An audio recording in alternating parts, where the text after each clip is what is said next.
ஏய் என்ன என்ன என்ன சொல்றீ? அர்ஜென்ட்டா 10 லட்சம் வச்சு என்ன பண்ண போற? இன்வெஸ்ட்மென்ட்க்கு தேடிட்டு இருந்தோம். ஆமா.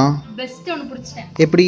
இந்த 10 லட்சம் ரூபாய் இன்வெஸ்ட் பண்ணோம்னா 10,000 ரூபாய் மாசம் மாசம் கிடைக்கும்டா. 10,000 ரூபாய் மாசம் மாசம் கிடைச்சதுன்னா 1,20,000 ரூபாய் உனக்கு வருஷம் தருவாங்களா சும்மா? ஆமாடா, அந்த 1 லட்சம் ரூபாய் 1% தராங்களா? அது இல்லாம போனஸ்னு சொல்லிட்டு அந்த வருஷத்துக்காக 12% தராங்க. அப்போ உனக்கு வந்து 2,40,000 ரூபாய் வருஷம் தர்றாங்க. ஆமா. 3 வருஷம் போட்டேன்னு வெச்சுக்குவேன். எவ்வளவு வரும்? 7,20,000 ரூபாய் வரும். ஆமா, 10 லட்சம் ரூபாய் போட்டு 7,20,000 ரூபாய் எடுக்கிறது லாஸ் தானே? இங்க தானே ட்விஸ்டே. நம்ம போட்ட 10 லட்சம் ரூபாய் அப்படியே இருக்கு. அது இல்லாம 7,20,000 நமக்கு தராங்க. 3 இயர்ஸ்ல. ஆமா. Oh my God. என்ன இது, என்ன பேசிஸ்ல நம்புறது நீ சொல்றதெல்லாம்? 100% சேஃப் தான்டா. செபி அப்ரூவ்டா. உடனடியா இன்வெஸ்ட் பண்றோம். பண்ணலாம். உங்களுக்கும் வேணும் அப்படின்னா கீழே தெரியற நம்பரை கான்டாக்ட் பண்ணுங்க. அவங்க உங்களுக்கு டீடைல்ஸ் எல்லாம் சொல்லுவாங்க.